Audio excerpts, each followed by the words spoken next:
অপরাধের দায়ে তদানীন্তন প্রধানমন্ত্রী শেখ হাসিনা, তদানীন্তন স্বরাষ্ট্রমন্ত্রী আসাদুজ্জামান খান কামাল, তদানীন্তন inspector general of police Chowdhury Abdullah মামুনের বিরুদ্ধে আনুষ্ঠানিকভাবে অভিযোগ গঠন করেছেন এবং আগামী 3রা আগস্ট এবং 4ঠা আগস্ট এই 2 দিন ওপেনিং স্টেটমেন্ট এবং সাক্ষী পরীক্ষার জন্য দিন ধার্য করেছেন, অর্থাৎ ওই দিনই সাক্ষ্য শুরু হবে। আজকে 5টি অভিযোগে এই আসামি ত্রয়ের বিরুদ্ধে অভিযোগ গঠন করা হয়েছে। চার্জ নাম্বার 1 হচ্ছে তদানীন্তন প্রধানমন্ত্রী শেখ হাসিনা 2024 সালের 14 জুলাই গণভবনে একটা সংবাদ সম্মেলনে আন্দোলনরত ছাত্রছাত্রীদেরকে রাজাকার এবং রাজাকারের বাচ্চা বলে তাদের বিরুদ্ধে তাদেরকে নির্মূল করার জন্য যে উস্কানিমূলক বক্তব্য দিয়েছিলেন, তারই ধারাবাহিকতায় গোটা বাংলাদেশ জুড়ে নিরস্ত্র নিরীহ প্রতিবাদকারী ছাত্র জনতা, যে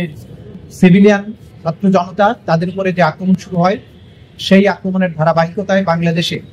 প্রায় 1,500 ছাত্র জনতাকে হত্যা করা হয়, প্রায় 25,000 ছাত্র জনতাকে আহত করা হয়, যাদের মধ্যে অনেকে অন্ধত্ব চিরস্থায়ীভাবে অন্ধত্ব বরণ করেছেন, অনেকে চিরস্থায়ীভাবে অঙ্গহানির শিকার হয়েছেন। এবং এছাড়াও বিভিন্ন অমানবিক ঘটনার মাধ্যমে এই মানুষদের উপরে অত্যাচার করা হয়েছে, ইনহিউম্যান অ্যাক্টস করা হয়েছে। সেই তার যে ইনসাইটমেন্ট উস্কানিমূলক বক্তব্যের দায়ে এবং সেই বক্তব্যের প্রেক্ষিতে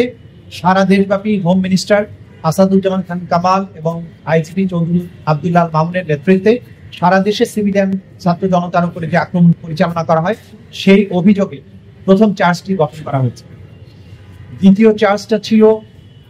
গণভবন থেকে শেখ হাসিনা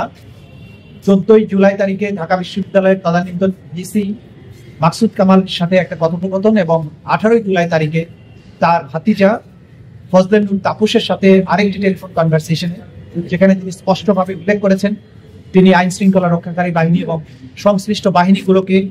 সুস্পষ্টভাবে নির্দেশ দিয়েছেন আন্দোলনরত ছাত্র জনতাকে হত্যা করার জন্য, নির্মূল করার জন্য লেথাল ওয়েপন বা মারণাস্ত্র ব্যবহার করে তাদের হত্যা করা এবং নির্মূল করার জন্য,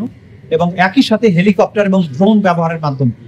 দেখা মাত্র গুলি করে, যেখানে দেখা যাবে সেখানেই গুলি করে যে হত্যার নির্দেশ দিয়েছেন, সেই নির্দেশের কথা তিনি 2টো টেলিফোন কনভারসেশনে উল্লেখ করেছেন এবং তাদেরকে আশ্বস্ত করেছেন আমি এই নির্দেশ দিয়েছি, সুতরাং এই বিক্ষোভ নির্মূল হয়ে যাবে।